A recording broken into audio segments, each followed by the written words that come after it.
Hello and welcome back to the channel. और आज मेरा फिफ्थ एंड लास्ट डे है गोवा में।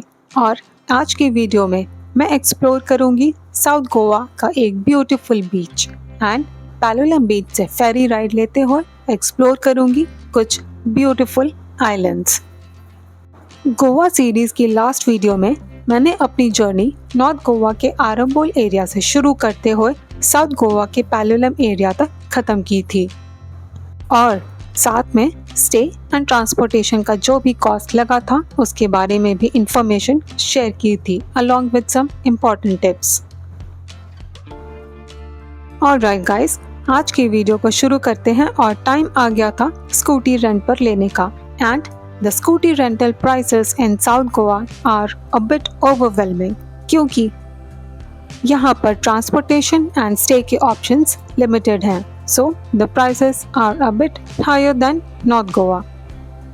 So स्कूटी रेंट के जो चार्जेस हम लोगों को लगे थे वो थे 800 to 1000 रुपीज़ पर डे और इससे कम रेट्स में स्कूटी अवेलेबल नहीं थी। So we finalized the scooty और हम लोग निकल पड़े थे अपनी first destination of the day की तरफ, जिसको काबो डे रामा फोर्ट के नाम से भी जानते हैं। पैलोलम से काबो डे रामा फोर्ट तक का डिस्टेंस है 23.5 किलोमीटर्स और वहां पहुंचते पहुंचते 40 से 45 मिनट्स का टाइम इजीली लग जाता है। तो गाइस, काबो डे रामा फोर्ट तक पहुंचने के बाद हमने अपनी स्कूटी फोर्ट के बाहर ही पार्क कर दी थी and the parking is free of cost.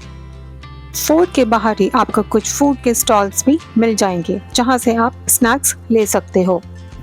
Fort की एंट्री भी बिल्कुल फ्री थी और आप लोग अपने साथ लिए हुए फूड आइटम्स भी फोर्ट के अंदर ले जा सकते हो। There are no restrictions. And जैसे हम लोग आफ्टरनून में फोर्ट पहुंचे थे एंड उस टाइम बहुत तेज धूप लग रही थी, सो मैं सजेस्ट करूंगी कि वहां आप लोग इवनिंग में ही जाओ तो उतनी गर्मी नहीं होगी और घूमने में भी अच्छा लगेगा।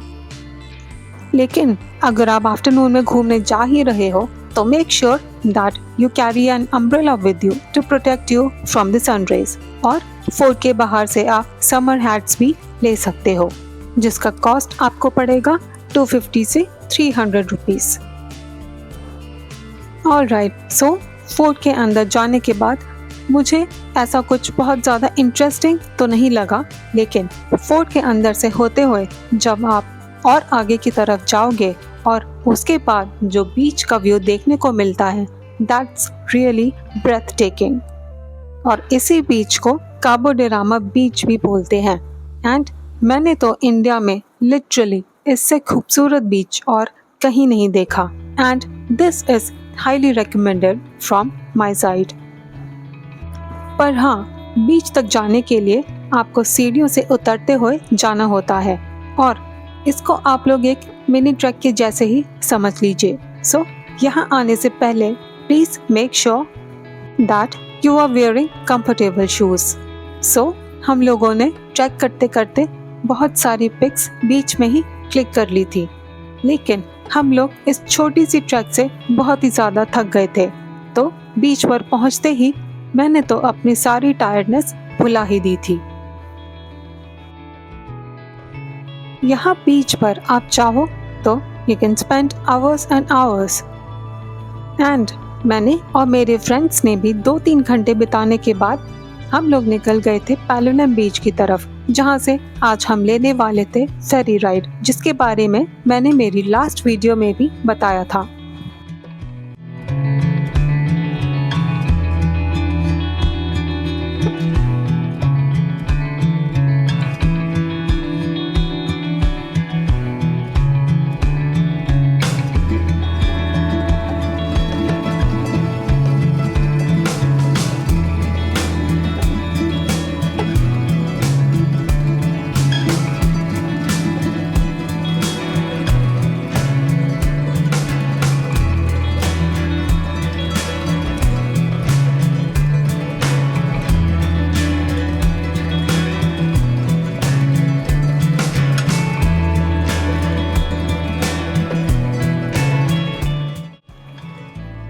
तो काबो डे रामा बीच पर चिल करने के बाद हम लोग फाइनली निकल गए थे पैलोलम एरिया तक पहुंचने के लिए। एंड वहां पहुंचते पहुंचते हमें भूख भी लगने लगी थी। सो वहां पहुंचने के बाद हम लोगों को एक रेस्टोरेंट अपने स्टे के पास ही मिल गया था। And we finally had our lunch और फिर थोड़ी देर के लिए हम लोगों ने अपने बुक किए हुए स्टे में थोड़ी देर रिलैक्स किया और शाम होते ही हम निकल गए थे पैलोलम बीच से फेरी राइड के लिए। पैलोलम बीच से बटरफ्लाई बीच तक फेरी राइड करने का कॉस्ट है 1000 to 2000 rupees per person for the round trip. Ferry ride book करने के लिए वही बीच पर ही आपको फेरी राइड ऑर्गेनाइजर्स मिल जाएंगे और हर एक ऑर्गेनाइजर के रेट अलग अलग हैं।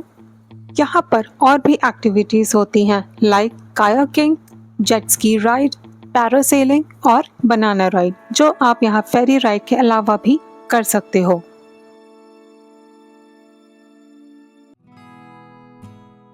एंड इवनिंग के टाइम ये सारी एक्टिविटीज करने का अपना अलग ही मजा है, क्योंकि आपको सनसेट भी देखने को मिल जाता है।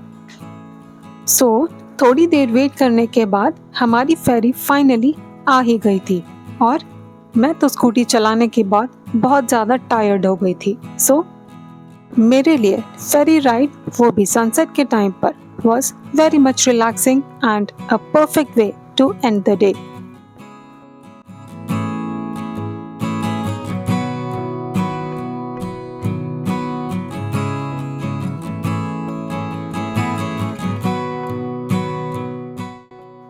सो फेरी राइड करते हुए आपको बीच में एक टर्टल के शेप में रॉक फॉर्मेशन भी दिखेगी। दैट्स रियली ह्यूज और दिखने में बहुत ही अमेजिंग लगता है।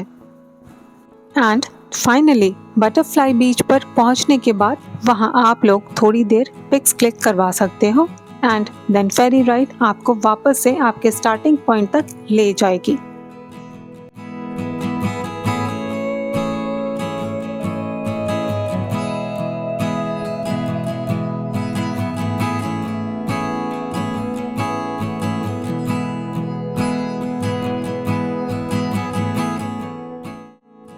सो फेरी राइड खत्म होने के बाद हम लोगों ने बीच पर थोड़ी देर रिलैक्स किया और फिर स्कूटी से वापस अपने स्टे की तरफ निकल गए थे।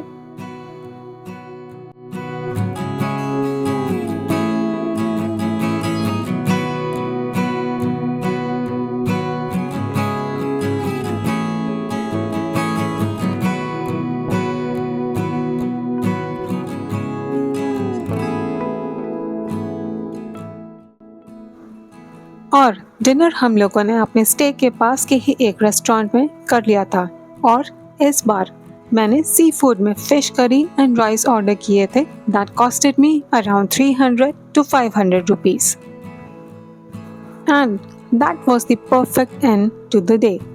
Trust me, my last day in Goa had been superb और जाने से पहले I would highly recommend to visit South Goa at least once, क्योंकि यहाँ के बीचेस की जो ब्यूटी है that is really beyond words.